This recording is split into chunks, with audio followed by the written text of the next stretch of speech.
now back in open session. We haven't voted to return to open session. Okay. All in favor of returning to open session, please signify by saying aye. We already had the motion. Yeah. Aye. Aye. Okay, all opposed?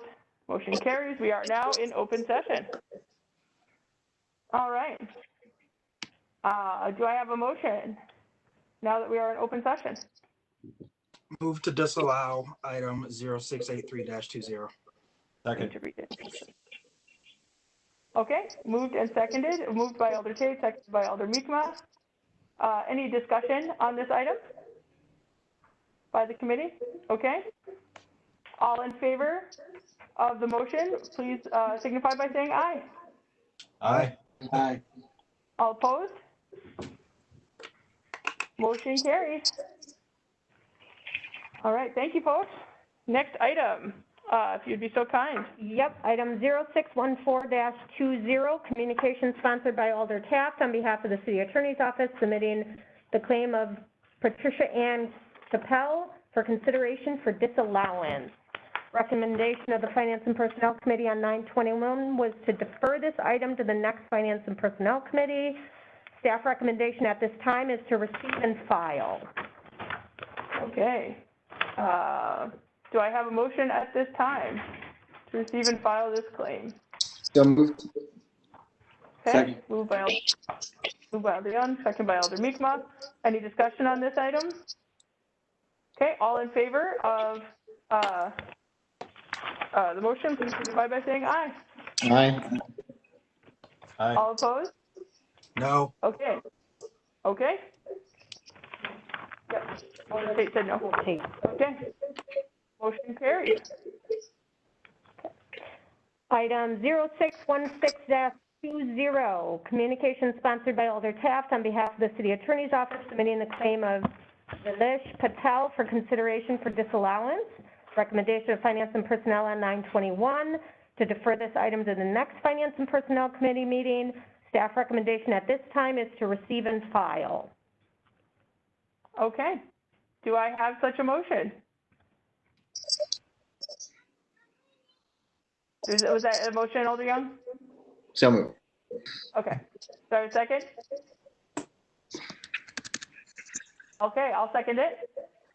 Any discussion? Okay, seeing none, all in favor of the motion, please signify by saying aye. Aye. Aye. All opposed? Motion carries. Next item, please. All right, item 0684-20, communication sponsored by Alder Taft on behalf of the Human Resources Manager and City Attorney, requesting to appear before the Finance and Personnel Committee to discuss the city's stop-loss insurance coverage for 2021. Staff recommendation that the mayor and city clerk be authorized and directed to enter into an agreement for the city's 2021 health insurance stop-loss coverage with American Fidelity Assurance Company through the Horton Group. Fiscal note, funds to be allocated in the 2021 budget in the amount of $812,400. Account number 70312523130, stop-loss premium. Okay, and I believe, Let's take a look at our attendee. yeah, we have someone available to speak to this item, I believe. Not at this time. Should we try and identify Caller 7? callers? Yeah, let's look at the caller. Okay. Caller 7, can you please state your name? Christina Paul, benefits. Okay. Okay, great. Thank you, Christine. And then caller 6, can you please identify yourself? If you're a caller that hasn't identified themselves yet. Caller number 6.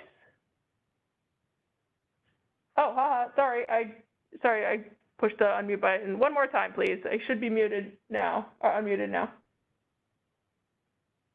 Nope. Caller number 6. I don't know who that is. I don't either. Okay. Have Christina speak on it. Okay. All right. All right. Would you like to speak? Oh, sorry. Go ahead. Christina, are you there? Yes. Okay. All right. I apologize. Would you be willing to speak to this item? Absolutely. Hi, Christina Paul, benefits coordinator for City of Racine. We partner with the Horton Group for stop loss every year.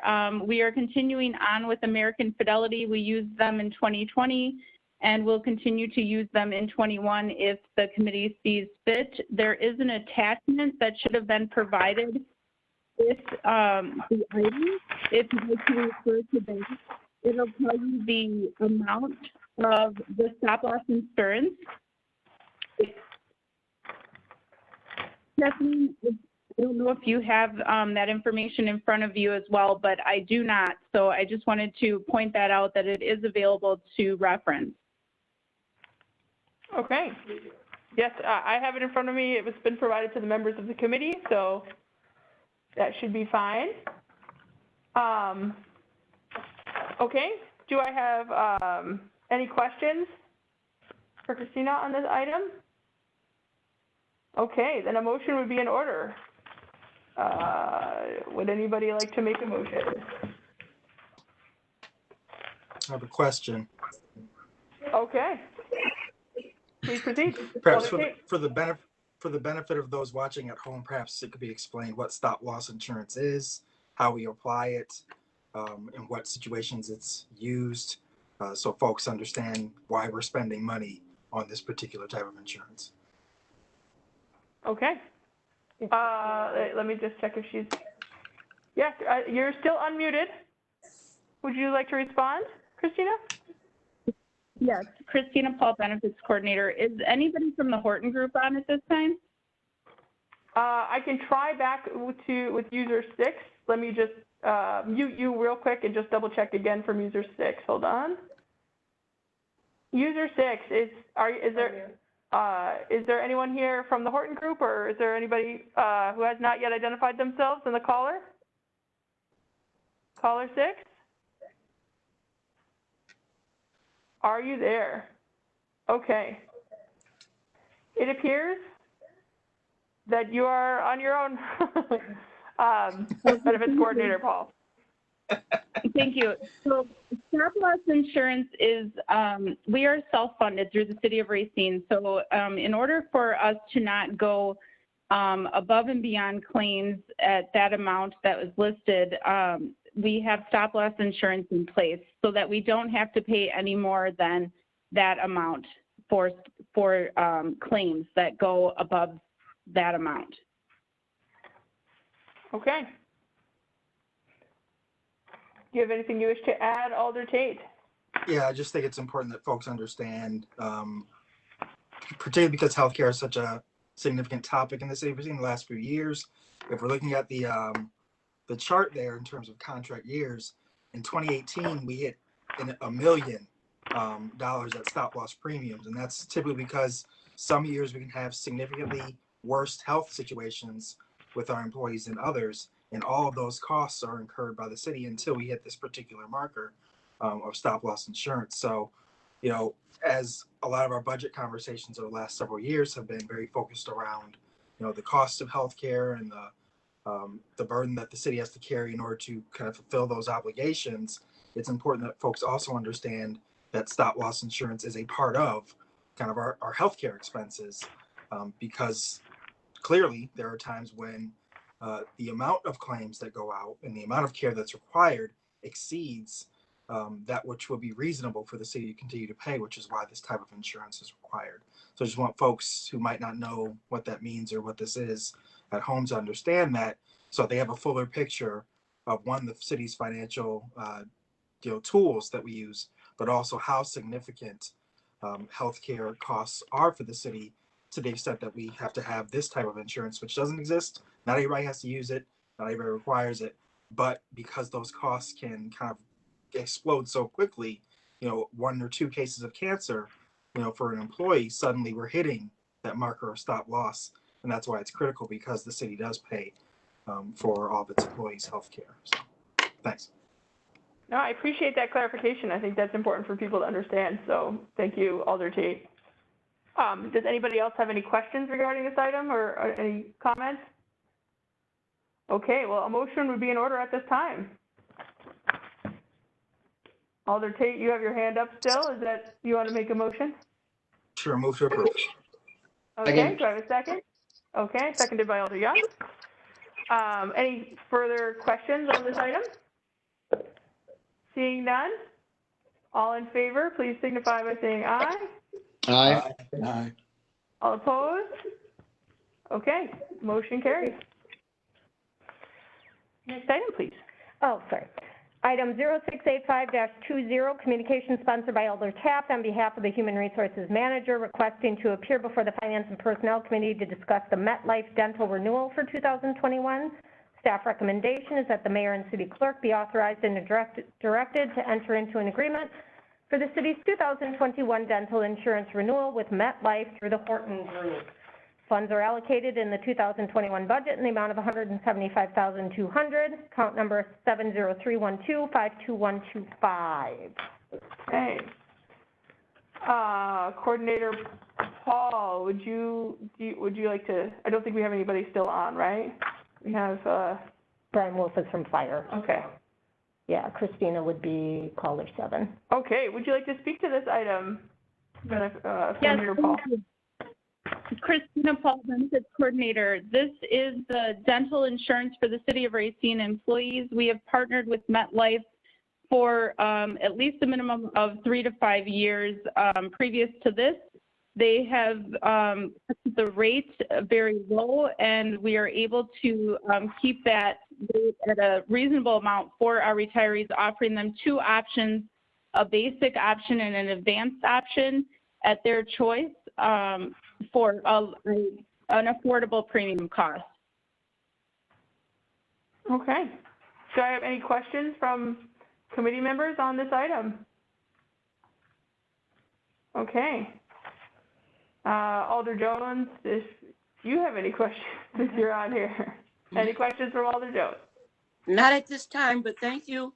Okay. All right, so a motion would be in order at this time. Oh, sorry, question from Alder Tate.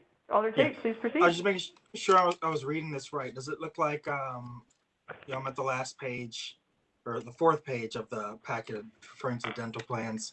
Looks like there's no change in the last year as far as the renewal rate and the current rate? Correct. That's Correct. For the low or Yep. high plan? I just wanted to highlight that. That is correct. I think that's a very good thing, considering our employees are probably thinking, gosh, how much are costs going to change? It's not changing at all. So I think that's very good job. And thanks to the Horton Group for kind of bringing this together, these plans, because the more we can keep costs the same, the better, if not, reducing those costs. So. Thank you, Alder Tate. All right, a motion would be in order at this time. Approve. Approve. Okay. I'm going to say that Alder Tate moved and Alder Young seconded on that one. Just a little bit slower. All right. So any discussion on this item? Seeing none, all in favor, please signify by saying aye. Aye. Aye. All opposed? Motion carries. Okay. Item 0671-20, communication sponsored by Alder Taft on behalf of the Fire Department, requesting permission for the mayor and city clerk to sign an agreement between the City of Racine and Stryker Medical for the acquisition of 7 Stryker LifePak 15V4 monitor defibrillators, 10 Stryker LifePak 1000 ECG AED devices, and 15 Stryker HeartSign automatic external defibrillator AEDs. Staff recommendation is that the mayor and city clerk be authorized to sign an agreement between the City of Racine and Stryker Medical for the acquisition of 7 LifePaks, 10 LifePaks devices, 15 Stryker Heartline automatic external defibrillators, AEDs.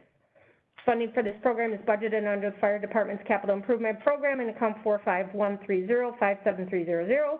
Total program cost is $240,117.34, spread over 3-year installments of $80,039.11 per year. All right, and I believe we have Chief Hansen on the line to speak to this item. One moment, please. I'm going to unmute you, sir. Chief, are you with us? I'm here. Can you hear me? We can hear you. Would you like to speak to this item, sir? Sure. Good evening, members of the Finance Committee. Thank you for the opportunity to speak on this item. What I would like to do is Division Chief Brian Wolf, who is also on the line, is the lead on this program, and I'm going to have him just briefly explain what we're going to do with these devices. Can you unmute DC Wolf? Yes, I can do that. Yes, one moment, please. I'll have to, here we go. Okay. You are unmuted, Mr. Wolf. Hello, everybody. Can you hear me okay? Yep. Great. Thank you, everybody, for your time. So basically what we're looking at doing here is, as you know, the fire department provides paramedic services to the community. What that includes is us carrying a combination cardiac monitor and defibrillator in case we respond to a cardiac or stroke or trauma call, so we are able to provide care for the patients. Our current combination monitor defibrillators are 7 years old. And we were informed recently that these Philips monitors will not be supported anymore after February of 2021. So we started looking at some replacement models. Our current equipment has reached their end of life, and we're having a lot of trouble finding stuff to replace, things that break. And what we're looking at doing is purchasing these monitors similar to what we did when we purchased the Philips 7 years ago. So in addition to that, we're looking at purchasing some AEDs for all the frontline fire apparatus and for the city hall, city annex, and the community centers. With that, we'll also provide training to all members and city personnel that are going to use AEDs. And what we're looking at doing is working with Stryker on this agreement, which would be over 3 years, $80,000 for a total of $240,000 at 0% financing. Okay. Any questions? That's excellent. Do we have any questions for Mr. Wolf or Chief Hansen? Alder Tate. Thank you. Please proceed. Thank you, Chief Hansen. Thank you, DC Wolf. What is the expected useful life for these new items that we're purchasing? Because obviously the previous ones were roughly 7 years. Sounds like 8 now. Their software's being phased out. Can we expect a longer life out of this? Does Stryker kind of discuss, how long they project, or Philips for that matter, discuss how long they project something to be supported through software updates? Just so we got kind of a sense of what we're purchasing, how long it's going to last, and then anticipating those purchases later down the line as well. Alderman Tate, I think I'll go ahead and answer that question. The defibrillator monitors have a useful life expectancy of 5 years, so we've actually gotten 2 more years of service out of the current defibrillators. But normally they're on a 5-year rotation. All those the defibrillators that the fire department uses are programmed in our capital improvement program as part of our 10-year plan to be replaced every 5 to 6 years, depending on how well we're doing at that point in time. Okay. The other defibrillators, those would be the HeartSign automatic external defibrillators. Those are the units that you see in the community centers and City Hall. And those have long reached, have gone past their end of life. So those need to be replaced as well. In the past, that was handled by, I believe, the City Health Department. And it just makes more sense to have that come out of the fire department. And we would wind up maintaining the batteries on those. Because those batteries need to be periodically replaced. The pads that are used to provide the shock have to be replaced. They do have a shelf life of 2 years. And we will take over the maintenance of those units so that they're ready to go should they be needed. Does that help? That does. Thank you very much. You bet. All right. Alder Miekma, do you have a question?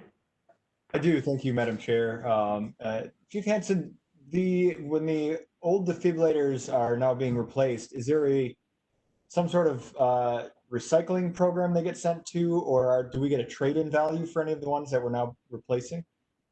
Alderman Miekma, thank you for your question. Great question. We do get a trade-in value for these defibrillators. We get $6,500 per unit on trade-in. So yes, and then the company that's taking them, Stryker, recycles them. So we don't have to worry about recycling those units. So we do get a trade-in value. It's $6,500 per unit, and that has been taken off the total price. That's great to hear. Thank you, Chief. Great.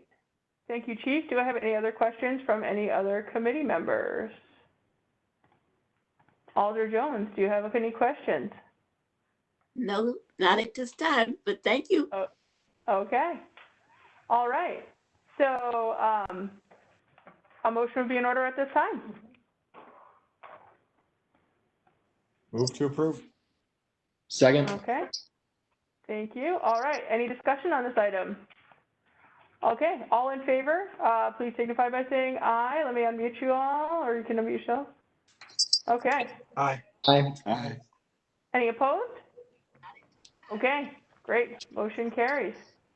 Item 0609-20, communication sponsored by Alder Taft on behalf of the purchasing agent submitting bid results for official notice number 8, 2020 janitorial services, Parks, Recreation, and Cultural Services. Recommendation on 9/21 was to approve the 2-year contract to official notice for Parks, Recreation, and Cultural Services janitorial services to be awarded to Clean Co. at their bid price of $283, $835.91, they being the lowest responsible bidder. Staff recommendation to Finance and Personnel on 10/12 was to approve the 2-year contract for official notice number 8-20, janitorial services to be awarded to Clean Co. at their bid price of $283, they being the lowest responsible bidder. Thank you. Before we proceed with that item, I just want to say thank you to Chief Hansen and DC Wolf. I thought there was another fire item. I think that is it though. So I just didn't want you to let you go without saying thank you. And I'm going to mute you now. Oh, no, they're muted. Okay, good. I already did. Okay. Fabulous. Okay, we can now proceed with the item. So this was the item that came back. That came back to committee. Okay, so do we have anyone who would like to speak, or someone to speak on this item? Would be So Monica is on right? the phone. Okay. Tom Molbeck is also on the phone, I think. Probably caller 8. Okay, let me just see. Mr. Molbeck, are you caller 8? Can you state your name? Okay, Tom great. Molbeck. Okay. Thank you, sir. All right, I will give you an opportunity to speak first on this item. Yep. Mr. Molbeck? Oh, did I not? Hold on. No, you're unmuted. Okay, Mr. Molbeck, would you like to speak to this item? Sure. I was not at the last council meeting, so I understand there were some questions in regarding starting up the contract in January. Are there any questions that I can answer? So to make I this- can restate the questions as I understand them from the last meeting. Okay. The two questions, I think, the two main questions from the first meeting were, the perception was that there's a reduced level of service because the community centers are largely, like, they're much understaffed as they were, and there no public members are going into those buildings. And so there was some concern about, or question about paying for services that are not being used. But on the flip side of the coin, there was also concern about making sure that we had those services in place when the buildings were opening up again, and that balance. So could you speak to whether we are currently paying for services that are not happening, or are people still cleaning the buildings even though there are people? Sure. So at the community centers, yes, the service is there right now. It's there on a day-to-day basis. We do have staff that are working, doing various things, getting set up for programs that will be coming up if they are allowed to be done. We do have other city-run activities that have gone in there, whether it's early voting. I believe there's some coronavirus testing that's coming up. So even though we are not open to the public, there are still things that need to be cleaned on a day-to-day basis to make sure that when things are up and running, we're ready, or just as our day-to-day operations with staff in there, it needs to be cleaned as well. The restrooms are used inside and out. Some of our city workers will use the outside bathrooms occasionally, depending on where they are stationed during their workday. So, I mean, I believe that having this service there on a day-to-day basis right now is good. In the contract, it also states that we have time for when we have our basketball programs, we have extra hours. When we have rentals, those extra hours that are available, those will not be used at this point. We will not be taking those extra hours until we are able to run those programs. Okay, so we're not currently paying for those extra hours because there's not being used, and the plan is not to use those hours until such time as the buildings are open again. And that's exactly how it reads in the contract. Okay, I think that was the primary question. Do I have any other questions from committee members for Mr. Molbeck? Okay, I double check with Alder Jones here. Alder Jones, do you have any questions? No, Mr. Moback did a good job of explaining, so thank you. Okay. Do we want to give Ms. Santos an opportunity Yeah, to let's speak to them? just have Monica speak on it. Oh, okay. I see a hand up from Alder Tate. Alder Tate, please proceed. Thank you, Madam Chair. So I heard, I want to make sure I'm understanding Mr. Mobeck correctly. Day to day, as in daily, we have people in those buildings cleaning? Like as in every day, or, day as needed? I'm sorry, with the contract currently, they are in there day to day doing different cleaning because of the different uses that are in there. And you still have, the air handling units that are pushing around dust, dirt that needs to be cleaned every day. So knobs, handles, all those are done every day at this current time. And about how much time is, because I know in the contract it said 8 hours, they were contracting for 8 hours a day. Is that the amount of cleaning that they're doing is 8 hours a day, or is it less because, obviously the buildings aren't being used to the fullest extent, but is it a pared down level of cleaning that's occurring? And does the amount of reimbursement reflect that? Alder Tate, I would have to give, I believe that they are in there that full time. I believe each director at each community center can pull back hours when need to be. To get that exactly, I have to go back and look at some of the invoices that were done, but for the most part, they are in there, yes. Okay. So when you say invoices, that means that they're billing for a certain amount of work, correct? Yeah, each community center is billed differently because of the size and the amount of rooms that need to be cleaned. Mm-hmm. So give an example, Humble and Tyler are not the same dollar amounts as you would see at Chavez, King, and Bryant. Right. So as you mentioned, the community center directors kind of can set how much and, how frequent, like not so much how frequently, but how much is being cleaned and when. I think it would be of value for us to kind of know at least what considerations are being taken when they're perhaps adjusting those things, because obviously the activity in the community centers is significantly reduced.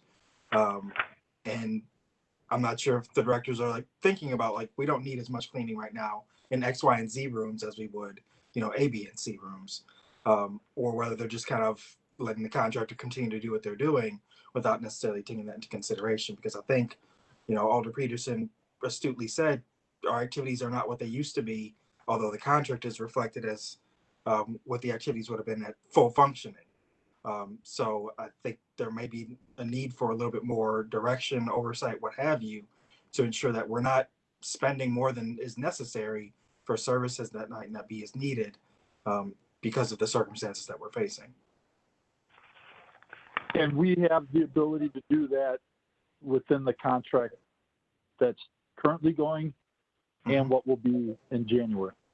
All right. So I'm satisfied with that, knowing that we have the flexibility within the contract as it currently is to, not increase necessarily, but at least reduce the amount of services that are being provided. I do think I would like to see a little bit more reported back to us in terms of how much work is being done and where and when and how, just so we have a sense of, how our dollars are being spent and where they necessarily align with, what we think should be happening right now, given our general circumstances. Would that be a monthly report or more of a weekly report? I'm not making a motion right now, but I do think, a regular report will be of value, perhaps monthly. How frequently are we getting invoices? Monthly. Then that will probably coincide then. If I were to make a particular motion about receiving those reports of activity, monthly would seem to be most appropriate, but I'll hold off for now and see if others have comments or questions. Yep, that's fine. We would be able to do that. Do any other committee members have questions for Mr. Molbeck? Okay, I think it would be useful for the next council meeting to have some kind of report about whether services have been reduced at the discretion of the directors of those centers. So would you be able to have those prepared for next council meeting? Or Ms. Santos? I don't know who's more appropriate. I can work with Monica on that. Okay, great. I think that would be very helpful for the discussion next council meeting, if possible. Okay, I wanted to give Purchasing Officer Santos an opportunity to speak to the item as well. Would you like to speak to the item? Yeah, thank you. I just also want to clarify, we are not using the RUGS contract that we have, so we are saving on different types of services and different contracts. They're not picking up as often, and the cleaning people might have changed a little bit of their duties, but they do disinfect more the doorknobs and take care of that as well. This contract also includes the Park Service Center that still has staff working there, and Mound Cemetery Office. So it's not just the community centers. This is a base bid for everything within parks. Thank you for that clarification. Does anybody have any questions for Ms. Santos or Mr. Molbeck? Okay, then a motion would be in order at this time.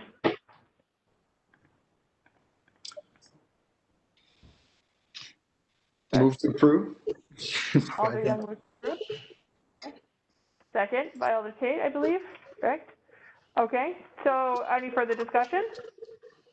Seeing none, all in favor, please signify by saying aye. Aye. Aye. All opposed? Motion carries. Thank you very much, Mr. Molbeck and Ms. Santos. Item number 0662-20, communication sponsored by Alder Taft on behalf of the purchasing agent submitting bid results of official notice number 9, 2020 tree stump removal and restoration. Staff recommendation that the contract for official notice 9-2020 tree stump removal and restoration be awarded to Trees R Us at their bid price of $33,811, they being the lowest responsible bidder. Fiscal note funding for this project is available in account 604-8401-52200, contracted services. We have Monica on the line, and I'm wondering if maybe caller number 6 is Matt Kepnick. Let's check. Mr. Kepnick, are you with us? I am. Excellent. Excellent. Okay. Mr. Kepnick, would you like to speak to this item? Sure. Thanks for the opportunity. Good evening. These are trees located in cemeteries and golf courses requiring removal, and then the subsequent removal and restoration of the stumps. There are also existing stumps without tree removal also in the cemeteries and golf courses. We tend to contract this work out because of the large number of obstacles, headstones, tees, greens, etc. Our crews are set up for better for removing trees along streets and in parks without so many obstacles. We don't have quite the equipment to get this done, and so we look to remove or to take that off the load of the city crews when funds are available. Thank you, sir. Does anybody have any questions for Mr. Kepnick? Seeing none, a motion would be in order at this time. Move to approve. Approve. Okay. Second. All right. Motion and a second. Any discussion on this item? Seeing none, all in favor, please signify by saying aye. Aye. Aye. Opposed? Motion carries. Thank you, Mr. Kepnick. Items 0679-20, communication sponsored by Alder Taft on behalf of the purchasing agent submitting bids of official notice number 10-2020, Corlick Field Exterior Sound System. Staff recommendation to approve the contract for official notice 10-2020, Corlick Field Exterior Sound System to be awarded to Lewis Sound Incorporated at their bid price of $50,035, they being the lowest responsible bidder. Fiscal note funding for this project is available in account 45050-57110 Parks Land Improvement. think Tom Molbeck would speak to this item, assuming he's still Okay, there. Mr. Molbeck, are you still with us? Yes, I am. Would you like to speak to this item, sir? Sure. This is the last kind of piece to the construction of the football turf project that we just got done finishing. The sound system that has been there for quite some time is not working correctly, so we are putting this project out, and we're hoping that we get your approval. Okay, does anybody have a question for Mr. Molbeck? Okay. At this time, then a motion would be in order. Move to approve. Second. Okay. Any discussion? Seeing none, all in favor, please signify by saying aye. Aye. Aye. All opposed? Motion carries. Thank you, Mr. Molbeck. Thank you, committee members. Okay, That is at this the end. time, we have exhausted our agenda, and so it appears we are adjourned. Thank you, everyone, for your time and your work. Shut off.